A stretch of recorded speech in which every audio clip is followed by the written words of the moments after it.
एक ऐसी जगह है दुनिया में जहां पर अगर 2 से 3 दिन के लिए शिप्स रुक जाएं तो पेट्रोल 200 रुपए लीटर पहुंच सकता है और पूरी दुनिया की इकोनॉमी हिल सकती है। और अब ईरान उस जगह पर प्रेशर बना रहा है। क्वेश्चन ये है कि क्या दुनिया अब एक नए ऑयल क्राइसिस की तरफ बढ़ रही है?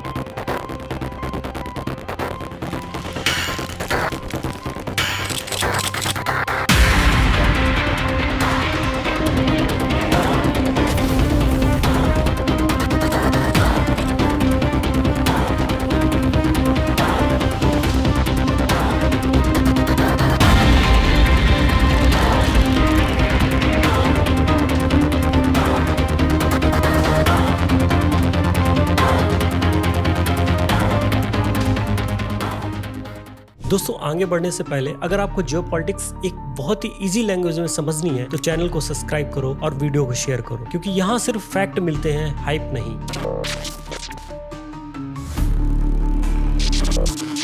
दोस्तों, सबसे पहले हम समझते हैं कि प्रॉब्लम है कहाँ। मिडिल ईस्ट में एक नैरो सी रूट जिसे स्ट्रेट ऑफ हॉर्मुज कहते हैं, ये ईरान और ओमान के बीच में पड़ता है। अब दिक्कत ये है कि दुनिया का 20% ऑयल सप्लाई इसी रूट से गुजरती है। मतलब हर 5 में से एक ऑयल टैंकर यहीं से निकलता है। और सिर्फ ऑयल ही नहीं, LNG गैस का एक बड़ा हिस्सा यहाँ से जाता है। और सबसे डेंजरस बात यह है कि ये रूट इतना नैरो है कि कुछ जगह पर सिर्फ 2 से 3 किलोमीटर का शिपिंग लेन ही है। मतलब अगर यहाँ थोड़ा से भी डिस्टर्बेंस हुआ तो global oil supply chain impact होगी।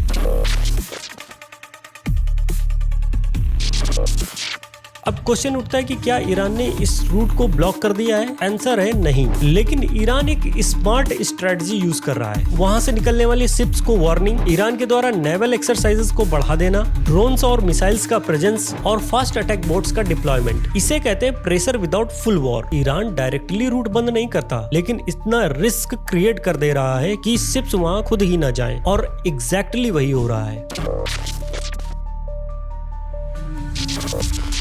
अब आप सोच रहे होंगे शिप्स वहां क्यों नहीं जा रही हैं? इसके मेन 2 रीजंस हैं। पहला रीजन है इंश्योरेंस प्रॉब्लम। वॉर जोन में शिप्स को भेजना मतलब ह्यूज रिस्क, और ऐसे टाइम पे इंश्योरेंस कंपनीज कवरेज देना बंद कर देती हैं। विदाउट इंश्योरेंस टैंकर कभी नहीं चलते। और दूसरा रीजन है सेफ्टी रिस्क। ड्रोन से या मिसाइल अटैक का डर, क्रू मेंबर की सेफ्टी बिगेस्ट कंसर्न है। और इसका रिजल्ट ये निकला कि कई ऑयल टैंकर्स ने किसी न किसी डॉकयार्ड में एंकर कर लिया है, या फिर वो उस रूट को अवॉइड कर रहे हैं। मतलब ऑफिशियली इस रूट को ब्लॉक तो नहीं किया गया, लेकिन प्रैक्टिकली सप्लाई स्लो हो रही है। और इन सब का सबसे इंपॉर्टेंट इम्पैक्ट ऑयल प्राइसेस पर पड़ता है।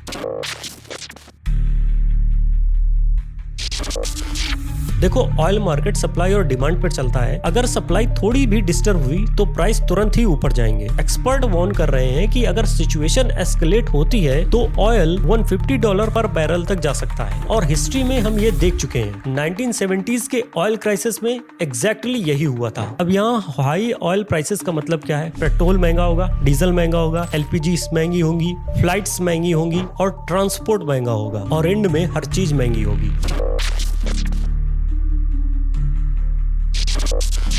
अब आता है सबसे इंपॉर्टेंट सवाल कि इंडिया पर इसका क्या इफेक्ट पड़ेगा। देखो, इंडिया अपना 85% ऑयल इंपोर्ट करता है और उसका मेजर पार्ट गल्फ रीजन से आता है। अगर स्ट्रेट ऑफ हॉर्मुज डिस्टर्ब होता है तो इंडिया में पेट्रोल और डीजल के प्राइस तो बढ़ेंगे। LPG सिलेंडर महंगा होगा, रुपी पर प्रेशर पड़ेगा और इन्फ्लेशन बढ़ेगी। सिंपल लैंग्वेज में आपकी डेली लाइफ डायरेक्टली इंपैक्ट होगी।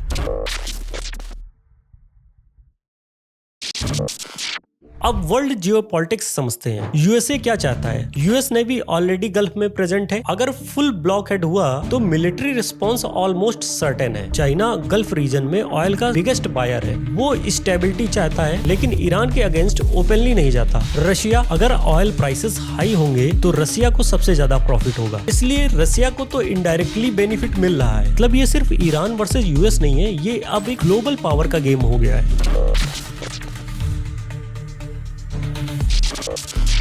दोस्तों, अगर सिचुएशन कंट्रोल से बाहर जाती है तो ऑयल $200 पर बैरल तक जा सकता है, ग्लोबल रिसेशन आ सकता है, फूड क्राइसिस हो सकती है, एयरलाइन इंडस्ट्री सबसे ज्यादा हिट होगी। और सबसे बड़ा रिस्क ये है कि ये जो रीजनल वॉर चल रही है ये ग्लोबल कॉन्फ्लिक्ट में चेंज हो जाएगी। रियलिटी ये है कि ईरान का गोल फुल ब्लॉकहेड करना नहीं है, बल्कि फियर को क्रिएट करना है, क्योंकि सिर्फ फियर से ही मार्केट हिल जाती है। ईरान की एक छोटी सी जगह और उस पर ईरान का कंट्रोल पूरे ग्लोबल पावर को हिला कर रखे। अगर आपको ऐसे ही रियल डीप और सिंपल जियोपॉलिटिक्स एक्सप्लेनर चाहिए तो चैनल को सब्सक्राइब करो और कमेंट बॉक्स में बताओ क्या आपको लगता है कि सिचुएशन वर्ल्ड वॉर तक जा सकती है। Thank you so much.